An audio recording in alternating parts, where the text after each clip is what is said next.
Орхон аймаг Эрдэнэт хот одоогоос 40 жилийн тэртээ Монгол Оросын ард түмэн Монгол улсын өнцөг улан бүрээс сугалсан ахан дүүсийн гараар босч ухаанаас ургасан энэ сайхан хот өнөөдөр хөгжил дэвшлийнхэн шин шатанд гарч жилээс жилд өргөжин тэлж өнгө нэмсээр байна.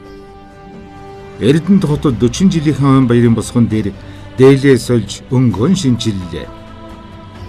Эрдэнэт хотын орон сууцны хорооллуудын өнгийг сэргээж шинжилэн будах ажил өнгөрсөн жилээс эхэлсэн.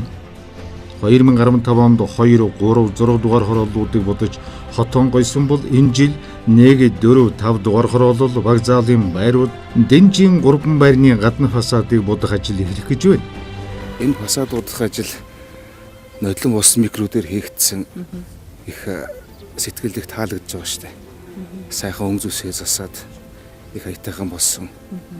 Тийм нэг одоогоос манай амьдардаг байранд бас эхэлж байгаад ер нь үйл ажиллагааны шуурхай сайхан л явж байгаа шиг байна. Ер нь нодлон будсан өнгүүд нь бол бас сайхан шилдэг өнгүүд шүү дээ. Тий.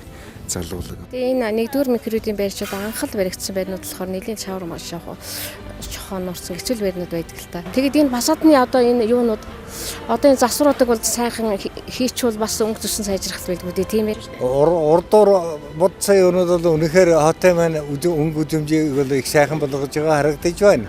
Орчин тойрны минь сайхан болгож энэ байр орон сууцыг одоо засч янзалж байгаад нь сэтгэл хангалуун байна.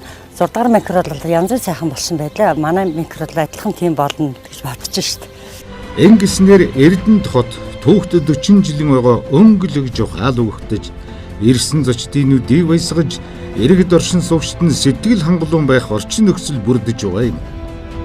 Эрдэнэт хотоо өнгөт хот болгохын ажлыг Орхон аймаг Эрдэнэт үйлдвэрийн хамтын ажиллагааны хүрээнд 2 талын хөрөнгө оруулалтаар хийж байгаа юм. Ялангуяа Эрдэнэт үйлдвэр уурах ажлын хотон уламж ухаалаг болгоход үнэтэй хувь нэмэр оруулж байгаад Эрдэнэт хотын нийт иргэд талархалтай байна. Барилга байшин бол их баригдаж байна. Нэгдүгээр, хоёрдугаар энэ хуучин хороолгуудын байшингуудыг аягүй гоё болгосон шүү дээ. Энэ байшингууд маш гоё өнгөтэй. Өстой жинхэнэ хотын Viva City гэдэг ёо тэрэн шиг 6 дугаар микрын харлаа их гоё болсон байна. Их өнгө сэргсэн гоё тод өнгөрөх бодохоор их гоё болсон байна. Байрных нь өнгө үзэмж нэг гоёлж байна. Харагдах байдал нь. Ер нь бол богино хугацаанд маш их юм биш. Энэ өнгө үзэмжийг бол ийм гоё болгосон. Автомашины хэрэгцээ бидний өдөр тутмын ажил амьдралд баггүй гүйцэтгэх болсон энэ үед. Учаас 40 жилийн өмнөх төлөвлөлтөөр байгуулагдсан орон сууцны хорооллуудын дунд хавд зам зогсоолын багтаамж иргэд оршин суугчдад хүрэлцээгүй болсон учраас шинээр төлөвлөх, өргөдгөж, шинчлэх зайлшгүй шаардлагатай болсон. Тиймээс орон нутгийн төсвийн хөрөнгө оруулалтаар Эрдэнэт хотын орон сууцны хорооллуудын дунд хавд замыг шинжилж, зогсоолуудыг өргөдгөх ажил өрнөсөн оршин суугчдын талархлыг хүлээсэн юм. Одоо бол нөхцөл байдал өмнөхөөс дээрдэж зам зогсоол уужин болсон. Баяр хоорондын замууд бол одоо 2 машин зөрдөг байсан. Хоорондоо. 2 машин зөрдөггүй тэгээд одоо хоорондоо чи яваач би ухраа чи ингэж хилдэл нэг иймэрхүү өдлөнтэй байсан юм аа. Одоо болохоор өргөжүүлээд бүгдийн сайхан болгоцсон. Тэгээд миний бодлоор бол энэ сүүлийн 2-3 жилээр энэ зам талбай барилга байгууламжлалэр нь их хэмжээтэй сайн явагдаж байна. Эрдэнэт хот орон сууцны шинэ хорооллуудаар өргөжин тэлж байна. Аймгийн иргэдийн төлөөлөгчдийн хурлаас орон сууцны шинэ хорооллуудын төлөвлөгөөг баталж, барилгын салбарыг орон нутгаас дэмжиж хамтран ажилласнаар 2013-аас 2015 онд Орхон аймаг Эрдэнэт хотод нийтдээ 1210 айлын орон сууц ашиглалтанд орсон бөгөөд 603 айлын 9 орон сууцны барилга одоо үргэлжилэн баригдаж байна. Манай Эрдэнэтэд хөгжсөн шүү дээ. Зам сайхан тавигдлаа, барилга байшин сайхан будагдлаа. Сайхан л болж байна шүү дээ. Сүүлийн жилүүдэд ер нь Эрдэнэт бол бүтээн байгуулалт одоо тэгээд энэ орон сууц засвар энэ хотын цэмцгэр байдал ер нь шал ондоо болж байгаа шүү дээ. Энэ нь өмнөх 4 жилдээ харьцуулахад 6 дахин олон орон сууц баригдсан үзүүлэлт юм. Ипотекийн 8% зээл хэрэгжснээр орон сууцны борлуулалт нэмэгдэж иргэдийн сар бүр төлдөг зээлийн иргэн төлөлтийн хэмжээ багасч олон зуун айл өрөх орон сууцнд амьдрах боломжийг нээсэн чухал ач холбогдолтой ажил болсон юм. Зээл хамгацсан хүн ядахтал хүүн буурчих төр чинь амьдралд төдийс нэг л хэрэгтэй шүү дээ. Залуучуудад энэ чи хамаагүй хөнгөлт үзүүлж байна. 8 хүүхэд 5 2 хооронд чи зүр айгүйх байгаа шүү дээ. Тэгэхээр л бас 500 мянган цасны юу төлжөөсөн хүн бол 300 яана гэдэг чи 200 мянган цас бол амьдрал ахуйд нь бас хэрэгтэй шүү дээ. Яадаг. Одоо ерөнхийдөө бол их хамрагдахыг бодоод судлаа л шүү дээ. Ерөнхийдөө боломж нь бүрдэл хамрагдан да. Залуу гэр бүл залуучуудыг бол их тэмцэн их зөв асуудал гэж үзэж байгаа л да. Зөв штэ. Манай эрдэнтийн хүн амч нэх болж байгаа юм чи тэгээд орон сууцнд орж ивэл утаа нэрээс ихсүүлэл багасах хэмжээнд л гарах.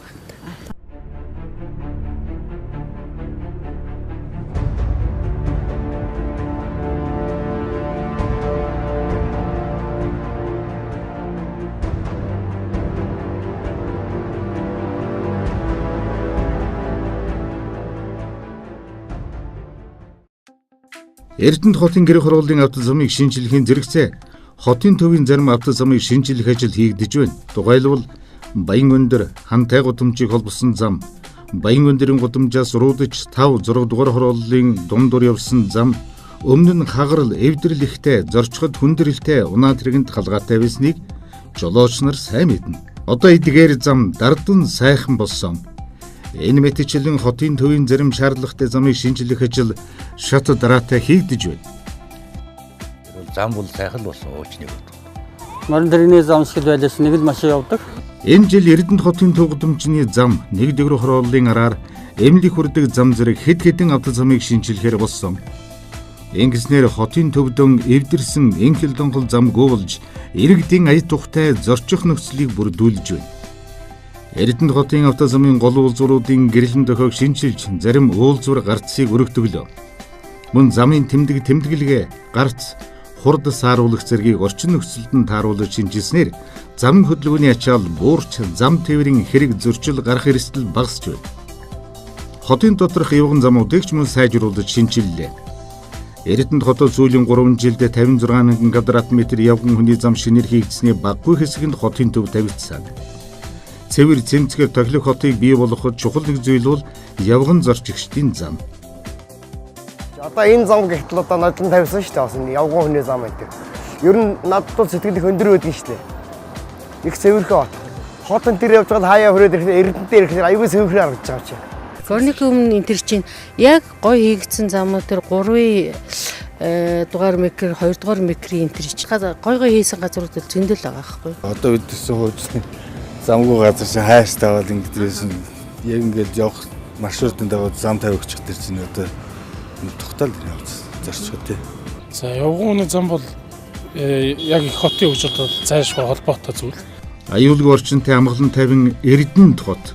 Энэ бол эрдэнэчүүдийн бас нэгэн тодотгол. Эрдэнэт хотын олон мянган иргэдийн амгалан тайван байдлыг хангах, гэмт хэрэгээс урдчлан сэргийлэх, хэрэг зөрчлийг илрүүлэхэд баггүй хувь оруулж байгаа нэг ажил бол камержуулалт юм. Камержуулалт бол сүүлийн үед их явагдаж байгаа. Энэ бол их сайн. Эрдэнэт хотын гудамж талбайд нийт 190 гаруй камер суйрлуулж, камеруудын ашиглалт хамгаалалтыг сайжруулахын төлөө ажиллаж байна. Одоо ингээд гаднаас одоо булганаас жишээ нь машинтай давхад шинэ ороод ирж байгаа. Тэр хавтгай цагаан юм байт. Янзын гоё. Эрдэнэтийн гэрэл төлөв бол үнэн сайхан хийсэн. Ялангуяа тэр урд уулын тэр хямрын ором тэр гараа тарахад үнэхээр гоё харагдчихжээ. Гоё харагдаж байгаа. Эрдэнэт хотын ногоон байгууламжийг нэмэгдүүлэх чиглэлээр орон нутгийн төсвөөс баггүй хөрөнгө оруулалт хийж анхаарч ажиллаж байна. Тухайлбал Эрдэнэт хот руу зүүн талаас нь орж ирэх зам дагуу ойн төглөвхийн ногоон зурус байгуулах ажил сүүлийн 2 жил хийгдэж байна. 3 замын уулзвараас Эрдэнэт төртөө хүртэлх замын хойд хэсгээр 30 метрийн өргөнтэй нийтэд 4 км-ийн урттай талбайд 6 эгнээгээр 2600-ын мод тарьсан. Тэдгээрийн 1800 Сибирийн улаас 800 агч мод юм. Мөн Баян өндөр хайрхны хөрөн булгийн аманд 12,000 орчим мод тарьж арчилж уруулж байгаа нь байгалийн өхөн сэргээлт хотын ногоон ирээдүйд оруулсан том хөрөнгө оруулалт. Түүнчлэн сархиа уулын энгэрийг ойжуулж хотын доторх ногоон байгууламжийг нэмэгдүүлэх, нөхөн сэргээх, арчлан хамгаалах чиглэлээр эрдэнэчүүд ажиллаж байна. Эрдэнэт хотод аялал жуулчлалыг хөгжүүлэх, иргэдийн амралтад чөлөө цагаан өнгөрөх орчин бий болгох, хүүхэд залууст Монгол орныхон үдсгэлэнт байгаль, бахархал түүхийг таниулах зэрэг олон ач холбогдол бүхий Эрдэнэт цэцэрлэгт хүрээлэн зогсолбор баригдаж байна. Эрдэнэт хотын төвд зогслох энэхүү цэцэрлэгт хүрээлэнд Эрдэнэт хот Монгол улсын 21 аймгийн бахархал байгалийн өвөрмөц тогтоц онцлогийг харуулсан иж бүрэн зогсолбор байгуулагдана. Энэ бол Эрдэнэт хотын 40 жилийн хожруулсан бас нэгэн томоохон бүтээн байгуулалт юм а. Монгол улсын засгийн газрын хөрөнгө оруулалт, Франц улсын засгийн газрын хөнгөлтэй зээлийн хөрөнгөөр хийгдэж байгаа Эрдэнэт хотын цэвэрлэх байгууламжийн өргөдгөл энэ онд ашиглалтанд орно. Энэ бол Эрдэнэт хотын өргөжин тэл хэрээдийг харсан том хотын суур бэлтгэлийг хангасан чухал ажил болж байгаа юм.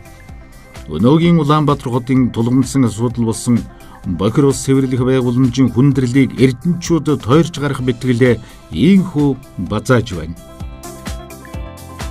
Ер нь бүтээн байгуулалтууд манай Эрдэнэт сайн яваад байгаа шүү дээ. За манай Эрдэнэт хотод сүүлийн жилүүд бүтээн байгуулалт маш амжилттай явагдаж байгаа. Энэ байрнуудад шин тоглоом хийж байгаа нь таалагдж байгаа. Сүүлийн жилүүдэд бол энэ баярлалаа зам бүтээн байгуулалтын ажлууд бол үнэхээр сайн явагдаж байгаа. Эрдэнэт хотыг хүнээр төлөөлж ярил эдгэр залуу 40 насны босгыг алхаж байна. Өдрөөс өдөрт өргөжин тэлж, жилээс жилд өнгөжин дэвжиж байгаа эдгэр залуу Эрдэнэт хотын 40 жилийн замналд шинэ бүтээн байгуулалт, шинэ хөгжил дэвшлийн түүхийг эрдэнэчүүд тодоор бичин үлдээж байна.